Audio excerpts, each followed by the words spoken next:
Uma boa tarde a todos e a todas. Bem-vindos a mais uma dos nossos encontros do nosso curso da BNC e as competências gerais do diretor escolar. Essa é uma atividade desenvolvida pelo Polo Ribeirão Preto do Instituto de Estudos Avançados. Eu sou o professor Antônio Costa, atual coordenador do nosso polo, e esse curso é uma ação, então, que ocorre dentro das atividades da Cátedra Sérgio Henrique Ferreira, de Políticas Públicas para Cidades do Médio Porte, cátedra cujo titular é o professor Mozar Neves Ramos. Temos hoje a presença da Andressa Rocha. A Andressa é mestre em administração, tem MBA em gerenciamento de projetos pela Fundação Getúlio Vargas, graduação em ciências econômicas pela Universidade Federal do Espírito Santo. Nos últimos 15 anos, ela tem trabalhado no desenvolvimento na área de educação pública, e entre 2007 e 2018, trabalhou na Secretaria de Educação do Estado do Espírito Santo. O último cargo que ela ocupou foi de subsecretária de Planejamento e Avaliação, oportunidade na qual o Estado do Espírito Santo alcançou o primeiro lugar do país no IDEB. Então, realmente, uma pessoa com muita experiência dentro da temática do nosso curso, que a gente vai ter discutido nas últimas semanas, né? A Andressa hoje está vinculada aí ao Centro de Desenvolvimento de Gestão Pública e Políticas Públicas da FGV do Rio de Janeiro, e ela vai falar para nós sobre a profissionalização da gestão escolar. Andressa, como eu disse, um grande prazer, muitíssimo obrigado, tá? Espero que tenhamos todos um fim de tarde bastante produtivo e com bastante conhecimento para todos. Por favor, a palavra está com você. Obrigada, professor Antônio. O mais difícil não é o convite de última hora, o mais difícil é tentar substituir o professor Paim, mas vou me esforçar para isso. Como já foi dito, eu já atuo na área de educação há cerca de 15 anos. Curiosamente, o primeiro evento que aconteceu na Secretaria de Estado da Educação, quando eu ingressei aqui no Espírito Santo, foi com o professor Mozar. Foi um encontro de planejamento estratégico lá em 2007, em que a gente já se debatia sobre esse tema da gestão escolar. Muito no feeling. Acho que nos últimos anos aqui no Brasil a gente tem avançado no sentido de sair do feeling e tentar construir a partir de elementos mais concretos que possam orientar a política pública. E quando a gente fala de base nacional comum, né, a gente está um pouco falando disso, e a gente tem aí edições de várias bases nacionais comuns nos últimos anos.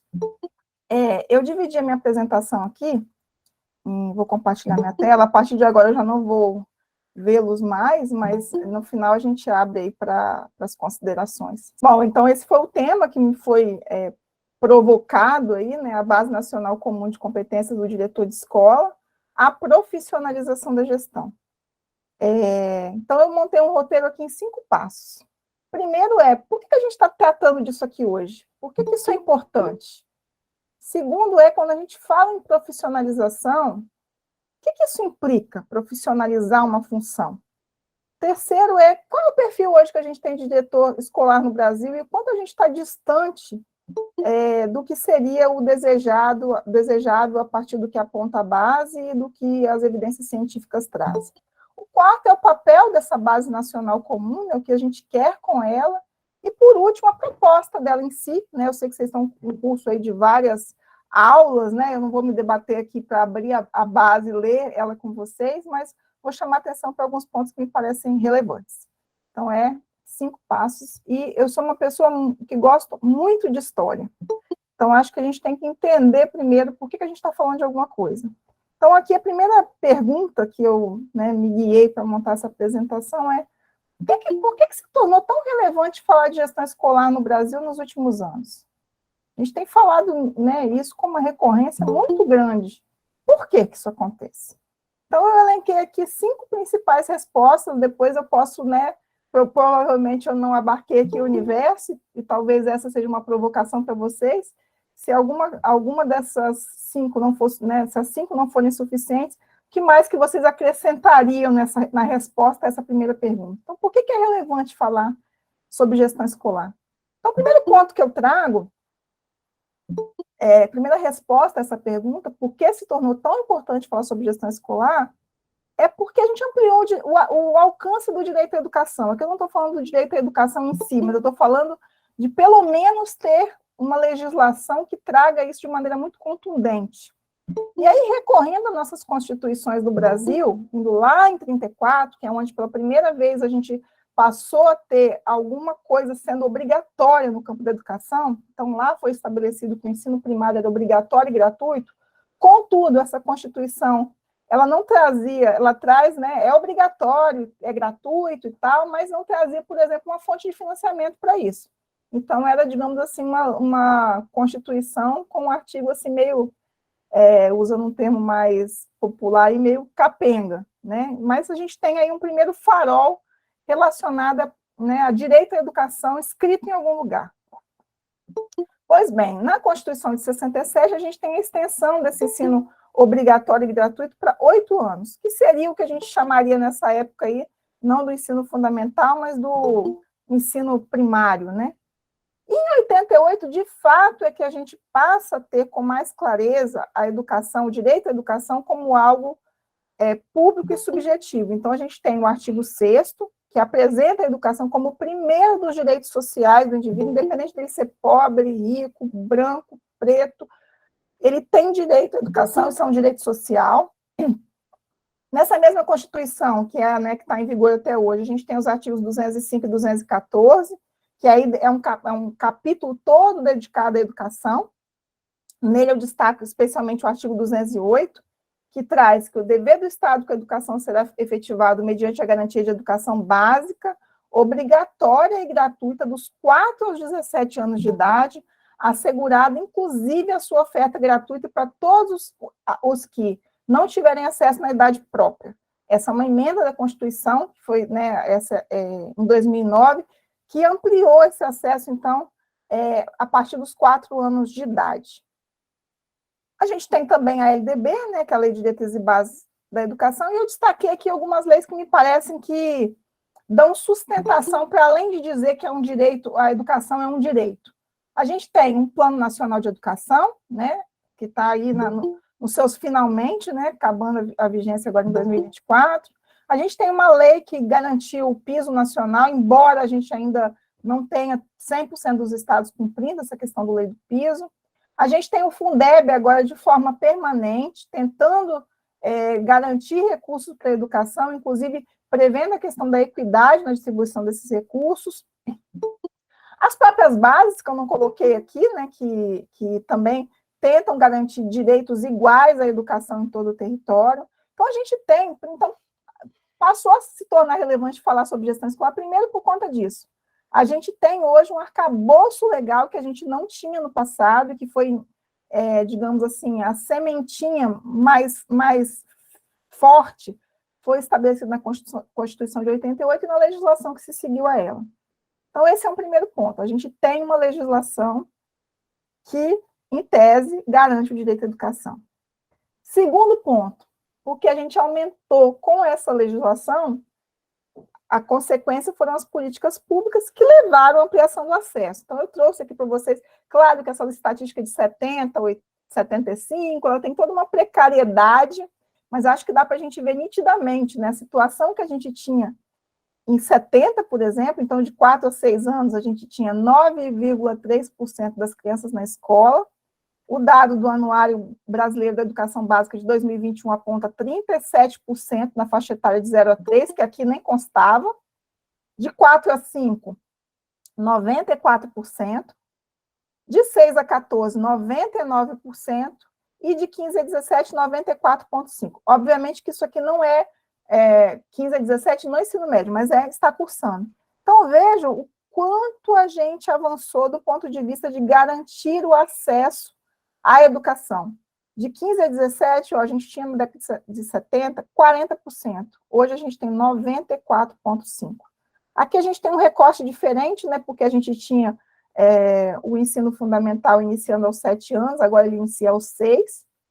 E aqui, né, a gente tinha uma situação da pré-escola de 4 a 6 anos. Então, por isso que a estatística não coincide, mas os dados do censo escolar, eles passaram, né, o que tem disponível no INEP a partir de 95, então achei por bem trazer esse recorte aqui, embora não coincidam, né, as faixas etárias, mas para a gente ver, né, o simbólico desse slide é mostrar a gente avançou em legislação e isso a gente ampliou a escolarização, a gente abriu as portas da escola para que mais pessoas frequentem. Terceiro ponto, aí a gente já vai chegando, né, do frio para o quente. A gente tem uma legislação que garante o direito à educação, a gente tem uma ampliação de acesso muito relevante nas últimas décadas, e o terceiro ponto, que é consequência desses dois elementos, é as escolas se tornaram mais complexas. Esse aqui é um indicador interessante que o INEP calcula, que é o nível 1, digamos, são as escolas mais fáceis de administrar, digamos assim. Quanto mais o nível cresce, mais complexa é a gestão dessa escola. Então, a gente tem aqui no nível 1, que são as escolinhas com até 50 alunos, que funcionam num turno único, com uma única etapa de ensino, e com crianças, né, das idades mais menores, anos iniciais. Reparem que menos de 30% do total de escolas de educação básica do Brasil estão nesse nível 1, ou seja, tem um nível de complexidade muito baixo. A grande maioria está nesse nível 2, que já são escolas que têm até 300 alunos, que funcionam em mais de um turno, que têm até 2 etapas da educação básica e atendem os anos iniciais como a etapa mais elevada. No nível 3, quer dizer, vai ficando mais difícil, né? A gente tem as escolas com até 500 matrículas, 2 turnos, 2 ou 3 etapas, e os anos finais com uma etapa mais elevada. Esse grupo final aqui, que dá 22%, são as escolas que têm até 1.000, né, como referência, o nível 4 de 150 mil matrículas, funcionam de 2 a 3 turnos, tem 2 ou 3 etapas, e o ensino médio, a educação profissional ou a EJA como etapa mais elevada. O nível 5 tem o mesmo porte de matrícula do nível 4, porém já são escolas que funcionam em 3 turnos, ofertando 2 a 3 etapas, e a EJA como etapa mais elevada.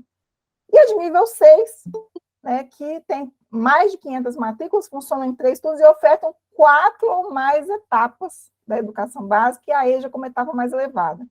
Então, reparem, não é mais tão simples administrar uma escola como era uma escolinha pequenininha, rural, que muitas vezes nem tinha diretor. A gente ainda tem casos, assim, no Brasil, de escolas que não tem diretor. Então, a gente tem uma legislação que garantiu o direito, com isso, a gente tem a ampliação do acesso, e com isso as escolas se tornaram mais complexas. Além disso, aqui eu trouxe um caso aqui da minha terra. A gente descobriu uma coisa nos últimos anos, as evidências científicas apontam que, para garantir o direito à educação, o diretor tem um papel-chave. Os estudos sobre esse assunto indicam que ele faz diferença. E aí eu trouxe um caso concreto aqui, o caso aqui da minha terra. Esse aqui é a evolução do IDEB de ensino médio da rede estadual do Espírito Santo, no período em que eu estive na secretaria. Então, a gente era 14º em 2011, avançamos para 9º em 2013, e reparem, a gente saiu de 9º para 3º, de 3º para 1º, e mantivemos em 2019 o 1º lugar. O que aconteceu aqui para esse avanço acelerar mais? E aí eu trago aqui uma experiência que foi muito interessante aqui, relativa ao programa Jovem de Futuro.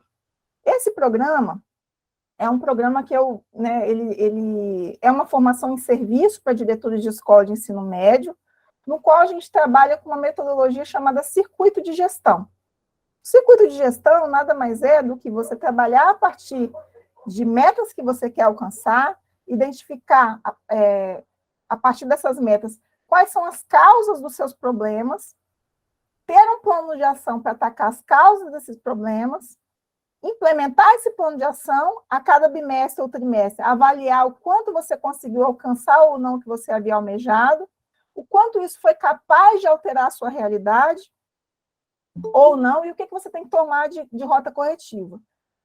Essa é uma ação implementada na escola, mas que conta com o apoio de uma supervisão escolar, que é o que eu chamo de uma formação em serviço do diretor de escola. Então, além das escolas se tornarem mais complexas, a gente descobriu, nas últimas décadas, que gestão escolar faz muita diferença. Eu trouxe aqui para vocês esse caso concreto do Espírito Santo, que tem muito a ver com o Jovem de Futuro, não só com ele, mas também com ele, e trago aqui agora para vocês também algumas evidências científicas, né? Rocha Funchal Rocha, que no caso sou eu, eu fiz uma pesquisa que originou está publicada na Revista de Administração Pública da FGV, e eu tinha, na minha amostra de pesquisa, eu pesquisei as escolas do Espírito Santo no período de 2012 a 2015, as escolas de ensino médio. E aqui no Espírito Santo, nessa época, o Enem ele tinha uma característica de ser obrigatório. Então, o aluno da terceira série do médio obrigatoriamente precisava fazer o Enem para obter seu certificado de conclusão de curso. Então, para nós, ele funcionava como uma avaliação censitária. E eu queria entender um pouco o que fazia diferença na escola ela ter um resultado maior ou menor. A gente sabe pela literatura que as características dos alunos importam. Então, na base de dados que eu tinha, eu coloquei características de aluno. Se estava em distorção idade série, sexo, cor, escolaridade da mãe, enfim, uma série de fatores. Ao todo, eu tinha 64 variáveis nesse estudo que foi feito. E um deles, eu queria mais entender, não eram as características do aluno, isso eu queria isolar da minha pesquisa. O que eu queria entender é o que faz a diferença no resultado de Enem da escola. E aí coloquei várias coisas. Coloquei o quanto de dinheiro que essa escola recebe diretamente, coloquei o nível de formação dos professores que estão lá, o percentual que é efetivo e contratado, enfim, todos os dados que eu tinha em mãos, que eram recursos que a escola recebia, quer seja físico, humano, material, eu coloquei nesse estudo. E coloquei uma pergunta bastante simples, se essa escola tinha diretor ou não nesse período. E aí, como eu falei, as escolas muito pequenas, principalmente as do interior, as rurais, às vezes acontece aqui dela não ter diretor. E eu coloquei um que a gente chama em pesquisas quant de uma dummy. Era se tinha diretor era 1, se não tinha diretor era 0. E vejam o que eu encontrei. O fato da escola ter diretor, aqui eu não estava pesquisando a formação desse diretor, nem quantos anos ele tinha de experiência, não. Ela tinha diretor? Se ela tinha diretor, em média, o resultado daquela escola era 11,29 a mais do que uma escola que não tinha diretor. Ou seja, considerando que o desempenho médio dos alunos das escolas que foram pesquisados era de 473 pontos no Enem, que é uma escala de 0 a 1.000, o fato da escola ter diretor acrescia a nota média daquela escola 2,39% do total de pontos. Ou seja, diretor faz diferença. Para garantir o direito à educação, a gente tem que garantir ter escola e ter profissionais preparados para receber todo tipo de público, porque a escola pública é isso, ela recebe todo tipo de público, a gente não seleciona que venham todos, né? A ideia, né, eu mostrei aquele gráfico de acesso, a gente vê que a gente está bem avançado do ponto de vista de acesso. Claro, no ensino médio isso é um pouco pior, mas nas séries iniciais a gente está, né, no fundamental, principalmente com algo quase que chegando, beirando aí a universalização. Nossos desafios maiores hoje estão na educação infantil e no ensino médio. Mas diretor faz diferença. Um outro estudo que eu trago para vocês aqui é do Hanuk-Sheck, que é um estudo internacional que aponta que ter um diretor é capaz de ampliar o aprendizado dos estudantes numa proporção de 2 a 7 meses no mesmo ano. Ou seja, você acelera a aprendizagem, você tendo um diretor efetivo, um diretor com características que a literatura traz, né, de liderança, de, enfim, uma série de características que a base depois veio a trazer isso de uma maneira mais consolidada para o contexto nacional. O terceiro estudo que eu trago aqui é o da Filomena Siqueira, a tese de doutorado dela, que indica que a liderança tem uma ação positiva na nota, podendo exercer uma influência de até 12 pontos no SAEB de língua portuguesa como de matemática. Então, vejam que a gente está trazendo elementos muito concretos. Ter um diretor, e esse diretor está bem preparado para a sua função, faz diferença na concretização do direito à educação. Bom, eu trouxe a questão do acesso, agora eu quero falar um pouquinho sobre conclusão. Esse é um dado que deixa a gente bastante triste, mas que mostra o quanto a gestão escolar é importante, que é o elemento que a gente está tratando aqui agora. No Brasil, de cada 100 estudantes que ingressam na escola, 93 concluem o ensino fundamental 1 até os 12 anos. Reparem que a gente já perdeu 7, né? Sendo que desses 93% que seguem, pouco mais da metade tem aprendizagem adequada em língua portuguesa e metade tem aprendizagem adequada em matemática. Sigamos. No Fundamental 2, a gente já de 93 cai para 82%. Quer dizer, já perdemos aí 16 pelo caminho. E desses que conseguem concluir o Fundamental 2, menos da metade, 41,4%, tem aprendizagem adequada em língua portuguesa e menos de 1/3 tem aprendizagem adequada em matemática. Enfim, ao final do ensino médio, a gente já perdeu aí 31 pessoas, ou seja, de 100 que começam, apenas 69 concluem o ensino médio na idade recomendada, né, que seria no máximo 19 anos de idade. Sendo que desses que chegam nessa linha de chegada aí, menos de 40% tem aprendizagem adequada em língua portuguesa e menos cerca de 10%, ou seja, 90% não tem os conhecimentos que seriam esperados em matemática na terceira série do ensino médio. Então, reparem, a gente ampliou o acesso, a gente garantiu matrícula, diretor faz diferença, mas da forma como as coisas foram conduzidas até agora, a gente tem esse cenário aí em 2021, de cada 100 que começam, aos 19 anos, só 69 chegam, e esses que chegam, gente, menos de 40% têm aprendizagem adequada em língua portuguesa e cerca de 10% têm aprendizagem adequada em matemática. Ou seja, faz sentido falar de base, faz sentido investir na profissionalização dessa função. Não menos importante, esse texto me deixa absolutamente intrigada, por isso que eu trouxe ele, um pedacinho dele na íntegra. O quinto ponto que eu trago, por que é importante, porque se tornou importante falar sobre gestão escolar, é porque é um tema do nosso tempo. Não fazia muito sentido a gente discutir isso lá na década de 40, 50, onde você tinha aquela escolinha da fazenda, o professor com 5 aluninhos. A gente está falando de escolas grandes, escolas complexas, escolas, muitas vezes, que não há uma identidade da comunidade com aquela escola, são escolas de regiões metropolitanas que recebem todo tipo de público, vindo de todo tipo de família, de pais que muitas vezes não têm a escolaridade que o filho tem hoje. Então, quinto e último ponto que eu trago para responder essa primeira pergunta esse é um tema do nosso tempo, porque as escolas são complexas, porque a gente precisa de ter ferramenta que nos garantam ter uma gestão de qualidade dessas escolas complexas. Embora seja um tema do nosso tempo, vejam como Anísio Teixeira era visionário. Eu tenho esse texto já há algum tempo, é uma palestra dele de 1961, que foi transcrita, e ele já chamava atenção para esse assunto que a gente está aqui tratando hoje, em 2022, 70, 80, 90, 2000, 2010, 2020, 60 e poucos anos depois. Um trecho da palestra dele diz o seguinte, o título da palestra é O que é administração escolar? Isso lá na década de 60. Então, vou tomar a liberdade de ler aqui com vocês. Qualquer pessoa pode dirigir as escolas. Qualquer pessoa pode administrar o ensino. É evidente que o país acha que para isso não é preciso preparo. E por quê?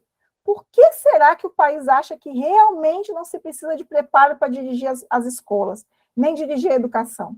Só percebo 2 motivos. Um deles é que os professores são tão perfeitos que realmente não precisam de administração. E segundo, que as escolas também são tão pequenas que tais professores perfeitíssimos podem realizar seu trabalho em perfeito estado, digamos, de anarquia, de cada um faz o que vem a lhe parecer que deve fazer, e o resultado disso é uma admirável administração. Ou isto, ou então, que as nossas atividades no ensino estejam de tal modo estabelecidas em leis, regulamentos, instruções e programas que não haja trabalho para administrar. Cada um só tem que cumprir o que está escrito e está administrada a escola, e está administrado o ensino. Estão administradas as nossas universidades. A situação é de tal ordem, é tão alarmante, que peço perdão aqui ao magnífico reitor. O papel do administrador se resume, na maior parte das vezes, em manter bem o serviço da portaria do estabelecimento. A portaria mantém perfeita ordem, porque todos precisam encontrar lugar para entrar. os professores e os alunos se dirigem às suas classes e o ensino se realiza, porque essa ordem existe. Ora, efetivamente é assim que se faz o ensino no Brasil. Reparem que é um texto assim, carregado de muita ironia. Eu trouxe aqui só um pedacinho para vocês, mas trouxe aí o link. Recomendo que leiam o quanto um texto de 61 é atual para o que a gente está aqui conversando hoje. Então, lá em 61, Anísio Teixeira já chamava a atenção para o fato de que ele chamava de administração escolar, né? A gente avançou um pouco em termos de chamar de gestão escolar, né? Mas ele já, de maneira muito irônica, ele traz que, cara, não dá, simplesmente não dá para acreditar que uma escola funciona sozinha.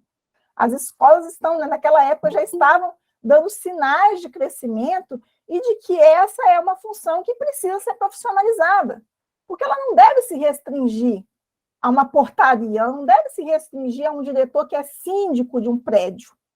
Essa é apenas uma das dimensões que a gestão escolar deve tratar. Ela deve cuidar de todos os elementos que garantam o direito à aprendizagem. E o direito à aprendizagem pressupõe não só uma portaria em que todos possam administrar, mas demanda um regente de orquestra que seja capaz de colocar todos os recursos em sintonia para que a música final seja alunos aprendendo e, com isso, podendo realizar seus projetos de vida, como traz o novo ensino médio. Para isso que a escola existe, para isso que essa função tão importante, que eu trouxe aqui para vocês alguns elementos, ela é tão importante ser tratada. Para que a gente garanta o direito à educação, a gestão escolar não pode ser negligenciada. Então, por isso que a gente está aqui hoje tratando esse tema. Então, depois, na hora de abrir para as falas, eu quero ouvir de vocês também que outros elementos, né? Por que a gente está falando isso aqui hoje, mas eu resumi nesses 5 pontos. Porque a gente tem uma legislação que traz direito à educação, porque essa legislação fez ampliar o tamanho das escolas.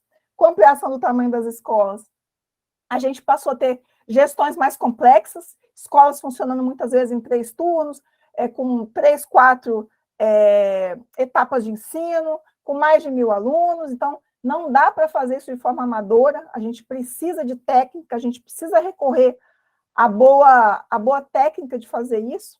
O ponto 4 que eu trouxe para vocês, a gente não vai bem na educação, em termos da garantia do direito à educação, de cada 100 que entram, vocês viram ali, só 69 têm o ensino médio concluído aos 19 anos de idade.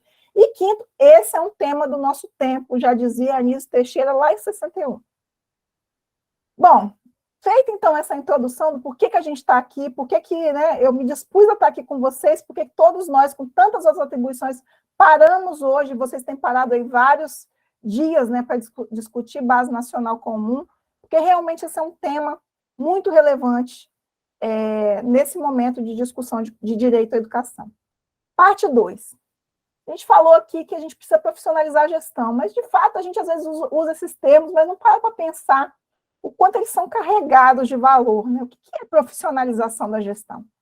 E aí, né, que basicamente é o tema para o qual fui chamada para conversar aqui hoje, eu sou muito sucinta nas coisas que eu vou colocar, eu resumi em 2 pontos.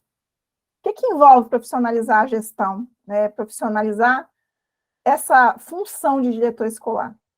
Primeiro, envolve reconhecer que não se trata de algo natural, não é um dom, não é uma coisa que é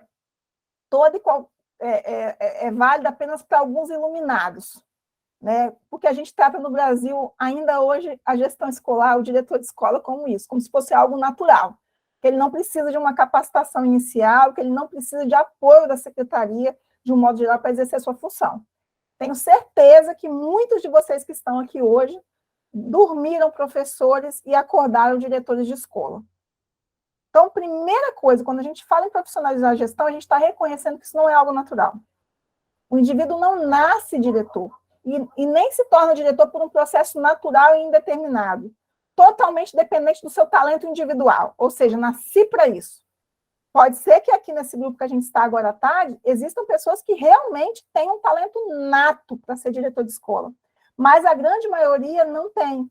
E a gente tem, né, agora com a base, elementos para trabalhar a formação de diretores, justamente reconhecendo que isso não nasce com o indivíduo, isso é algo que precisa ser construído em termos de política pública, já que isso impacta no direito à educação. Pressupõe a necessidade de aprender a ser diretor a partir de oportunidades de formação e aperfeiçoamento a partir da prática cotidiana. Então, é uma balança aqui que a gente tem. Quando a gente fala que não é algo natural, mas que é algo construído, como é que isso é construído? É construído a partir da teoria, nos cursos de formação, e a partir do uso dessa teoria na prática cotidiana do diretor. E também, um outro elemento aqui, quando a gente fala de prática cotidiana, envolve o desenvolvimento de comunidade de prática. Vocês também aprendem com vocês. A experiência de um diretor, as escolas, elas não são tão distintas assim, né? Se a gente for conversar aqui entre nós, a gente vai encontrar escolas do Maranhão, escolas de São Paulo, elementos de perturbação do dia a dia muito semelhantes. O baixo envolvimento das famílias com a escola, questões relacionadas à droga, questões relacionadas a alunos em situação de idade séria, isso são problemas brasileiros. Então, quando a gente fala em que não é algo natural e que é algo que pode ser construído, a gente está falando de teoria e prática, e de que essa prática não é só eu comigo mesma, é eu com meus pares também. As comunidades de prática podem ajudar muito a alavancar a profissionalização da gestão. Esse é o primeiro ponto que eu trago. Não se sinta menor porque você chegou na escola no primeiro dia como diretor e não sabe o que fazer. Não é esperado que você saiba o que fazer, a não ser que você tenha tido uma formação muito boa ou um diretor que esteja te fazendo um trabalho aí de coach, te ajudando nessa função. Segundo ponto, se é uma profissão, ela tem um conjunto de características como toda e qualquer profissão. Ela exige uma base de conhecimento profissional específico, ela demanda engajamento em práticas profissionais, ou seja, ela não é só teórica, ela também demanda colocar em prática o que você aprendeu, ela é baseada em interações humanas e marcada por indiferenças e incertezas, ou seja, nem tudo que está na teoria eu vou praticar exatamente daquela forma e eu vou ter aquele resultado em escolas diversas, como eu falei para vocês aqui, o Jovem de Futuro foi implementado aqui no Espírito Santo com muito sucesso. Mas esse programa também foi implantado em outras redes que não tiveram um sucesso tão grande. O que faz um projeto dar resultado num lugar e não dar em outro? As interações humanas, o clima, todo um processo que está envolvido naquela escola e naquele contexto. Quarto ponto, depende de reflexão constante sobre as práticas. Eu preciso estar o tempo todo revendo o meu plano de ação. O que deu certo? O que não deu certo? Por que não deu certo? A gente costuma aprender muito mais com os nossos erros do que com os nossos acertos. E é importante que essa reflexão seja algo constante no dia a dia.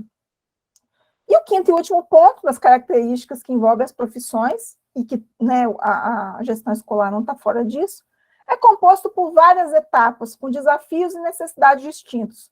Um diretor de anos iniciais, que está lá uma escolinha de nível 1 de complexidade, ele tem desafios e necessidades completamente distintos de um diretor que está no nível 5 de complexidade. Uma escola rural, uma escola urbana, uma escola...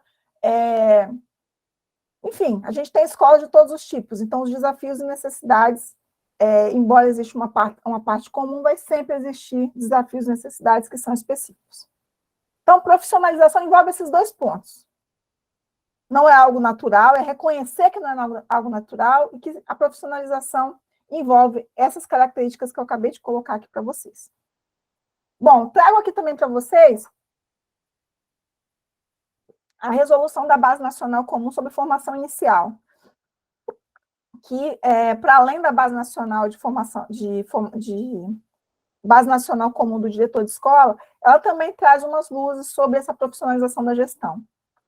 No seu artigo 22, ela traz a formação para atuar em administração, planejamento, inspeção, supervisão e orientação educacional para as escolas da educação básica, nos termos do artigo 64 da LDB, pode se dar. Então, é necessário que o indivíduo tenha curso de graduação em pedagogia, com aprofundamento de estudo nas áreas de que trata o caput, ou seja, administração, planejamento, inspeção, supervisão e orientação educacional, curso de especialização ou curso de mestrado e doutorado nas mesmas áreas, e um elemento aí do parágrafo 2º, para o exercício profissional das funções relativas a essas áreas, a experiência docente é pré-requisito nos termos das normas de cada sistema de ensino, conforme o disposto no parágrafo 1º do artigo 67 da LDB.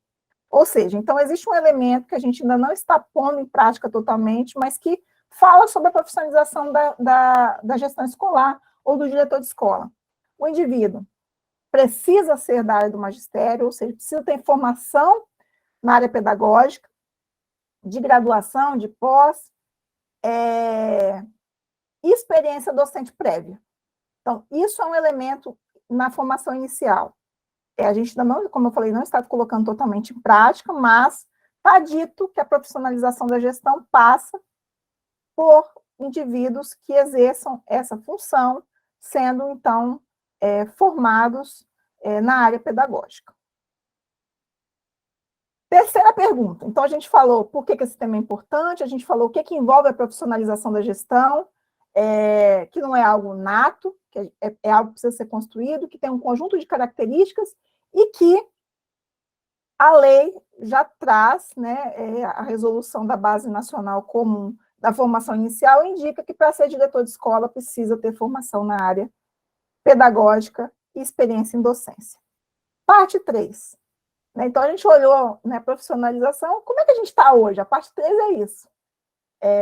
A gente tem, isso é importante, né, como a gente falou na parte 1, na parte 2 a gente falou o que envolve a profissionalização, agora que estágio a gente está dessa profissionalização? E aí eu trouxe para vocês alguns dados do Censo Escolar de 2021. A gente tem, né, tinha em 2021 no Brasil 162, pouco mais de 162 mil diretores de escola. A grande maioria de mulheres, em torno de 80%, e 89,5% com formação superior. Porém, apenas um em cada 10 diretores declararam ter curso de formação continuada com no mínimo 80 horas em gestão escolar. Então, reparem que a gente está muito distante do que traz a Base Nacional Comum de Formação Inicial, que é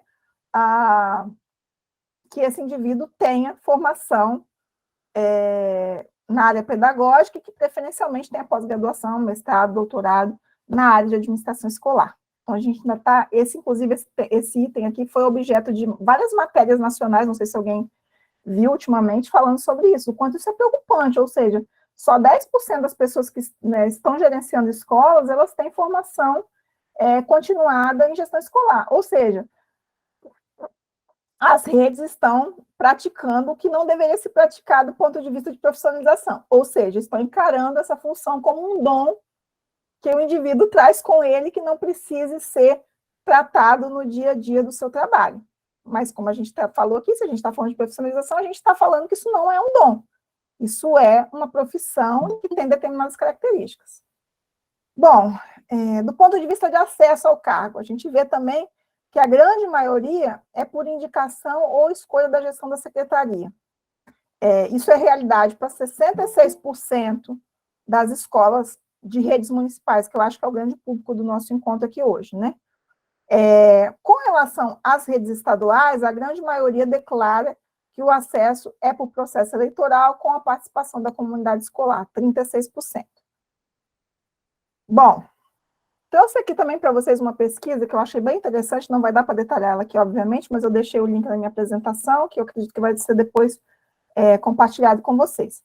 Essa pesquisa, né, chama Gestão Escolar, um olhar sobre a formação inicial dos diretores de escola pública no Brasil, analisou 58 cursos de licenciatura e pedagogia em instituições públicas e privadas e apontou que 82% desses cursos ofereciam apenas uma ou nenhuma disciplina relacionada à gestão escolar. Repare, a gente tem um desafio gigantesco que eu apresentei no ponto 1. Os elementos da profissionalização requerem formação inicial nessa área e formação continuada, e a gente tem esse cenário.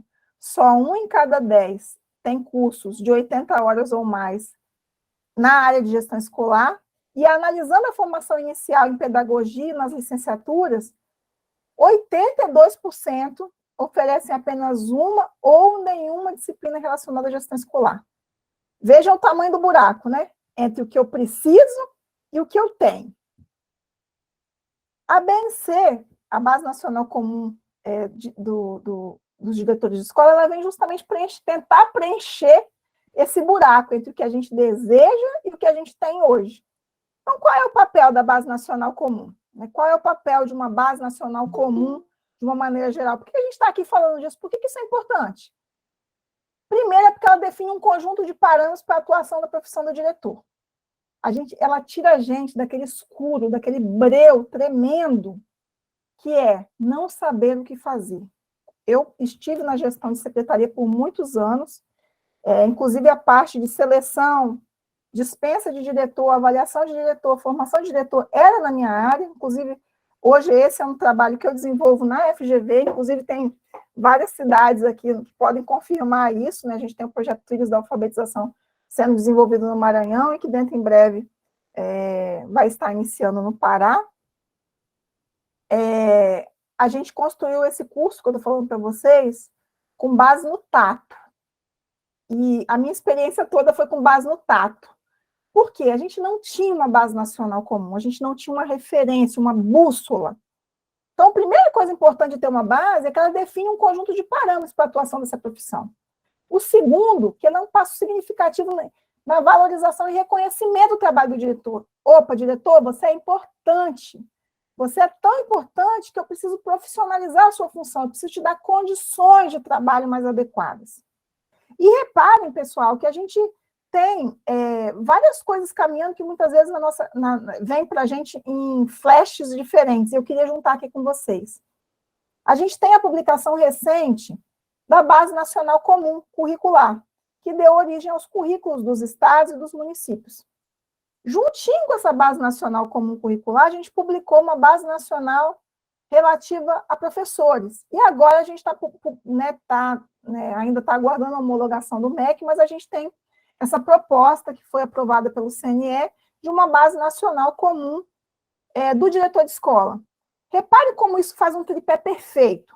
Eu tenho uma base que traz os direitos de aprendizagem, eu tenho uma base que diz qual é o guia que eu devo seguir para formar esse professor, e eu tenho uma base para orientar a formação e políticas na direção do diretor de escola.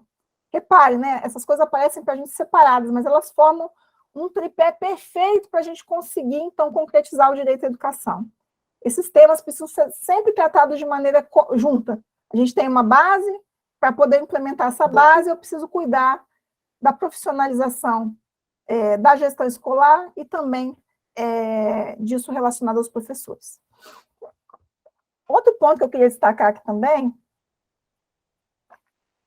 isso, inclusive, foi uma das críticas que, a meu ver, erroneamente foram atribuídas à base, é que ela não é impositiva, ela é um guia que apresenta as competências gerais e específicas do diretor de escola e traz atribuições possíveis aos diretores de escolas, que as secretarias, tanto municipais quanto estaduais, vão olhar para essa base e vão extrair dela o que faz sentido do ponto de vista das atribuições naquele contexto. Então, ela não é impositiva, ela é algo que vem para agregar. Assim como a base não era o currículo das redes. Assim como o currículo das redes não é a proposta pedagógica da escola. Uma coisa vai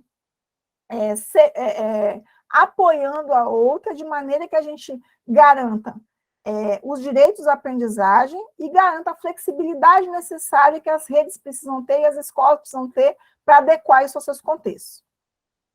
Então, nesse sentido, mostra-se importante para nortear. Então, por que é importante ter essa base para diretor? Eu sintetizo aí em 3 coisas. Porque ela vai orientar as políticas de formação, que currículos eu preciso aplicar nessas políticas de formação, quais são os métodos mais adequados para alcançar aquelas competências e habilidades, e quem dá cada oferta, quem é responsável pelo quê, do ponto de vista aí falando até de pacto federativo, o que cabe ao governo federal, o que cabe aos sistemas de ensino estadual, o que cabe aos municípios, pode apoiar também a seleção de diretores, né? Como é que eu estabeleço critérios para a seleção de diretores, usando a base como referência, e a avaliação de desempenho dos diretores também, para, enfim, retroalimentar políticas de formação, para, enfim, para todos os usos que se pode fazer de uma avaliação de diretor. Enfim, ter uma base nacional comum é importante. Qual o papel que ela cumpre? É uma referência para garantir a consolidação de uma política pública de suporte aos gestores mais perene e condizente com os desafios presentes no dia a dia da escola. Então, eu gosto sempre de recapitulando, porque eu estou falando muita coisa. A gente falou do direito à educação, então, por que a gestão escolar é importante nesse contexto?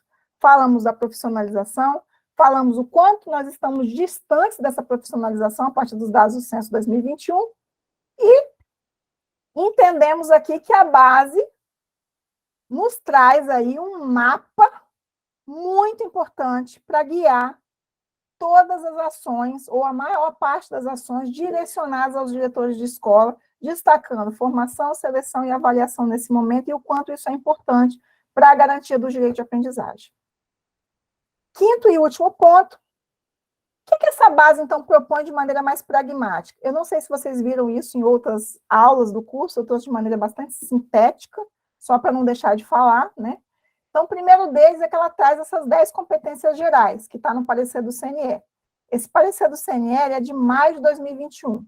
Nós estamos em novembro de 2022 e o MEC, até o momento, não homologou esse parecer. Então, essa base, né, o que a gente está trazendo aqui, é uma proposta aprovada pelo CNE, mas que o MEC ainda não homologou e que, não sei se o professor Antônio tem notícia, mas eu não tenho, né, de nenhuma perspectiva do quanto isso vai ser publicado, se vai ter alguma alteração em cima do que o CNE recomendou. Bom, então, as 10 competências gerais do diretor de escola, vocês vão ver que é bastante coisa, uma super função. Primeiro, é coordenar a organização das escolas nas dimensões política, institucional, pedagógica, administrativo, financeiro, pessoal e relacional, configurar a cultura organizacional com a equipe, assegurar o cumprimento da BNCC e o conjunto das aprendizagens essenciais e indispensáveis, valorizar o desenvolvimento profissional de toda a equipe escolar, coordenar a construção e implementação da proposta pedagógica da escola, realizar a gestão de pessoas e dos recursos materiais e financeiros, buscar soluções inovadoras e criativas para aprimorar o funcionamento da escola, integrar a escola com outros contextos, incentivando a parceria com as famílias e a comunidade, exercitar a empatia, o diálogo, a mediação de conflito e a cooperação, agir e incentivar pessoal e coletivamente com autonomia, responsabilidade, flexibilidade, resiliência, a abertura a diferentes opiniões e concepções pedagógicas. Não é pouca coisa. Nós vamos sair do nada para o tudo, de uma hora para o outro? Não.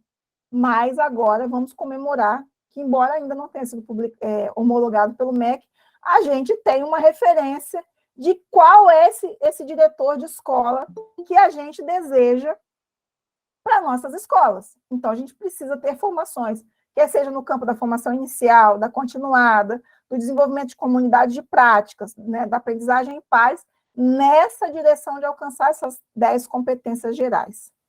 Essas 10 competências, elas foram desdobradas, não que a gente tem as competências gerais, aqui a gente tem as competências específicas. Então, aqueles 4 elementos que foram tratados na primeira competência geral, eles estão aqui desdobrados nessas 4 dimensões. A pessoal e relacional, relacionada a cuidar e apoiar as pessoas, agir de forma democrática, desenvolver austeridade, empatia e respeito às pessoas, agir orientado por princípios éticos com equidade e justiça, saber comunicar-se e lidar com conflitos, ser proativo, comunicar-se com o seu desenvolvimento profissional, quer dizer, não é só se voltar para a escola, mas é também pensar individualmente. Administrativo financeiro, coordenar as atividades administrativas da escola, zelar pelo patrimônio e espaços físicos, coordenar as equipes de trabalho, gerir junto com as instâncias instituídas os recursos financeiros da escola, focar seu trabalho no compromisso com o ensino e aprendizagem na escola, conduzir o planejamento pedagógico, apoiar as pessoas diretamente envolvidas no ensino-aprendizagem, coordenar a gestão do curricular e os métodos de aprendizagem e avaliação, promover um clima propício ao desenvolvimento educacional, desenvolver a inclusão, a equidade, a aprendizagem ao longo da vida e a cultura colaborativa, e a 4ª e última dimensão, a política institucional, liderar a gestão da escola, trabalhar e engajar com e para a comunidade, implementar e coordenar a gestão democrática na escola, responsabilizar-se pela escola, relacionar-se com a administração do sistema, a rede de ensino, coordenar as ações que promovam a segurança na escola e promover uma visão sistêmica e estratégica. Cada uma dessas competências, dentro dessas dimensões, elas se desdobram em várias atribuições. Vou só trazer de exemplo aqui uma delas. Então, eu peguei aqui, focar no compromisso com o ensino e aprendizagem. Então, fala aqui, o diretor tem a responsabilidade fundamental no desenvolvimento de uma cultura de ensino-aprendizagem eficaz e efetiva, realizando os objetivos acadêmicos e educacionais da escola. Cabe a ele liderar, coordenar, conduzir o trabalho coletivo e colaborativo para garantir a qualidade do ensino e da aprendizagem dos estudantes em todos os aspectos do seu desenvolvimento. E aí tem uma série de atribuições relacionadas a essa competência. O que a gente vai precisar fazer é que, a partir dessas atribuições, para o desenvolvimento dessas competências, a gente vai ter que pensar a formação inicial, continuada, todo o processo de monitoramento do resultado dessas formações, de avaliação, enfim. Não vou ler aqui com vocês as atribuições, mas para cada uma daquelas competências, elas se abrem dessa forma como está posto aqui. Então, a gente tem um grande mapa, que a gente não tinha até então. Voltando, então, nas conclusões, né, eu falei para vocês da importância da temática, né, a gente falou aqui bastante, falamos do que implica ter essa profissionalização da gestão, falamos o quanto a gente está distante hoje dessa profissionalização, mas que há uma luz no fim do túnel. Uma base nacional comum, ela tende a contribuir muito com a função que vocês desempenham, ela tende a orientar uma série de coisas que até então não existia orientação unificada em nível nacional, e ela é muito detalhada, mas ela é um guia, ela não é algo prescritivo que as redes têm que executar exatamente como está ali, mas vou falar para vocês, eu, enquanto gestora de rede, que fui por 12 anos da minha vida, isso me fez muita falta, sabe? Tentar ficar tateando o que seria essa configuração de um diretor de escola ideal, do que eu precisaria investir em formação, como é que eu avalio um diretor, isso foi coisa que me perturbou e me perturba até hoje, eu continuo envolvida com formação de diretores, mas que a base agora dá um certo assim, alívio no coração de que eu tenho aonde me referenciar.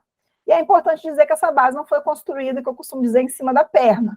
Ela foi construída com base em experiências internacionais, com base em escuta, com base no que as evidências científicas dizem que fazem a diferença em termos dessa profissão para a garantia do direito à educação. Aqui, por fim, eu deixo aqui meu e-mail de contato, andressa.rocha@fgv.br.